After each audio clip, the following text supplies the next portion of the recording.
Okay then, Raiders, we are back. We have got a lot to go over today, as we have got Embark Hawks actually posting up with regards to the latest submissions to the Cold Snap map condition clips. We've also got a bit of an odd question coming in from one of the promotional pieces that we were not aware of originally, and we've now got to debunk a piece as Embark Osen had allegedly made a point about that ABMM is not real, and we've now got a bit more clarification with regards to that. We're also going to provide you guys with an array of new trials rotations for the rest of the season, so make sure you stay tuned for that one. If you haven't already, smash that beautiful like button and subscribe with post notifications turned on. It'd be greatly appreciated. Make sure you check out our incredible sponsor, Instant Gaming, the platform where you can get your video games cheaper for PC and consoles. The best deals, offers, promotions, and discounts, all running up to 70% off on old and new games alike. The link's in the description for that one. And if you want a free copy of the game, or if you've got the game and want some Raider tokens, very simply head down into the comment section and put in any coloured love heart, and it'll enter you in. We'll be announcing that one in just a few days' time, so make sure you stay tuned to that. With that being said, let's dive into the game and see what's happening right now inside of Arc Raiders. So starting off, we had the new post come up from Embark Hawks with regards to a very cool, memorable backpack that is showcasing yet again for the community highlights. So those of you guys who entered in, there was a total of 3 top clips, with the first one being a 2,400 Raider tokens for free. Second place was 1,000 Raider tokens, and third was only 500 Raider tokens. But those people actually managed to get their hands on the community highlights reel, as well as everyone else who actually featured in them community highlights. I'll make sure to leave the link down in the description if you want to go and check that out, but I do love that they actually do this. This was the Cold Snap edition of it, and it's a really cool way to get the community to be interactive with the development team themselves and actually give them a bit of appreciation for playing their game. I don't think there's enough companies that do that anymore, so a massive shout out to Embark Studios for that one, and a massive shout out to those of you guys who actually managed to feature inside of the community highlights. Moving on from that, there was a really weird Discord message that had actually been posted up by Embark Osen, or at least so we thought, with regards to the ABMM. That's right, the aggressive based matchmaking, and that was something that we've all been speculating for a little while. Essentially, this post managed to go up on Reddit of a suspected message from Osen stating that how it all worked and how the ELO actually operated and how working solo versus the PvE matchmaking, so on and so forth. Well, it turns out that it was actually taken off of Reddit because it was likely to be AI. And yeah, we went into Discord and actually tried to search for that message. Could not find absolutely anything on it whatsoever. So if you guys have been seeing that being put into rotation over on Reddit or anything, then just know that it's a bit of a spoofy one, bit of a weird one indeed. And we've still got no idea how the matchmaking actually works. It's extremely frustrating that we have no idea how it operates though, because, well, like everybody else, we are obviously wanting to manipulate the system and how you can matchmake in for the easiest games possible.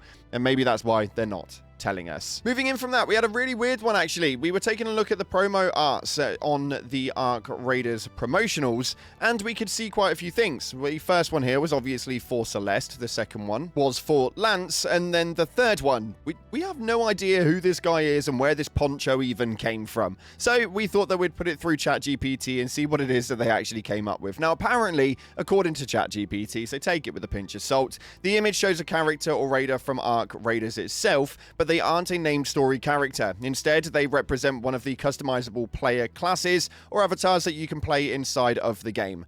Obviously, this is just one of those represented by a character. What I do want to know, though, is where the hell is that bloody poncho? If this is meant to be one of the characters holding a kettle, utilizing a really cool helmet, and holding in with a very nice looking poncho that looks like a carpet rug, I want to know where that is, because I really want one. Maybe I just missed a trick with this, and maybe it was dropped earlier on and I just didn't know about it, but do let me know in the comments what it is that you guys think and where you think this thing has been hiding.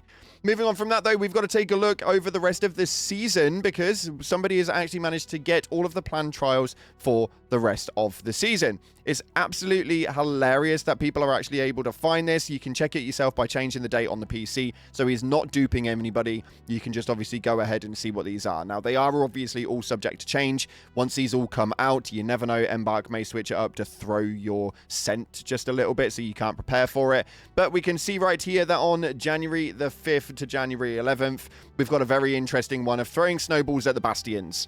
Not going to enjoy that. Not going to enjoy that at all. Though, differently to the Rocketeers, you can just stand in a window and throw down on these. Probably better off doing this in things such as the Buried City or something. But yeah, it looks very, very cool indeed. And we see the download information inside of Bunker make a comeback inside of the game as well. So a very nice one coming in for the next week after that, which is January 12th to the 18th.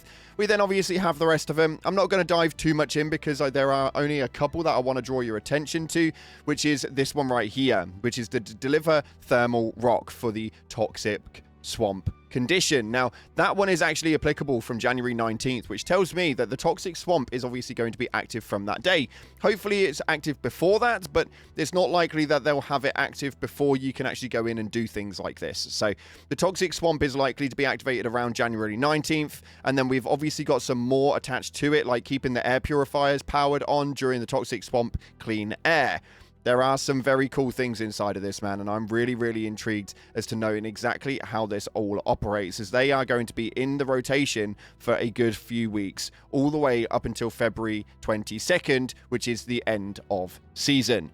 Very intriguing indeed, and I can't wait to see what this Toxic Swamp is actually going to look like. And if you've got any more information on that one, do let me know via the comment section below, or hop into our Discord and have a convo with me.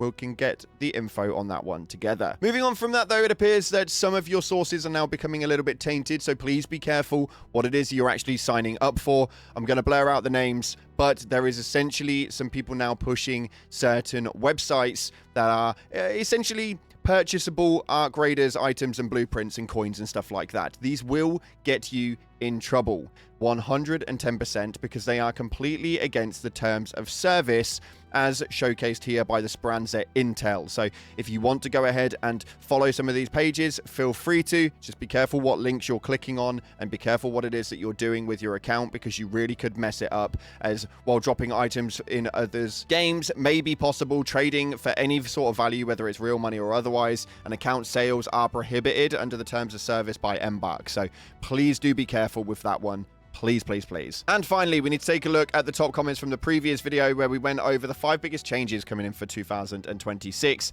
I think that there are a lot to be said for them, and I know a lot of you guys are excited to see where the game goes over the next few months. So make sure you check the video out if you haven't already. This top comment right here states, I want a heavy dense forest like the Umbra forest or Casentino forest, both in Italy. I would absolutely love a dense forest. I actually think that that would make it really interesting, primarily for like the PvP sectors of things. A lot of dipping and ducking and weaving in between trees and forestry would be absolutely brilliant. And if you get those skins correctly, you shall blend in like an absolute chameleon. So I would love to see a really dense style forest, and making sure that you guys can get involved in that one, I think, is huge. So massive shout out to that player there for bringing that to our attention, and hopefully Embark do take some ideas from comment sections on videos like this one.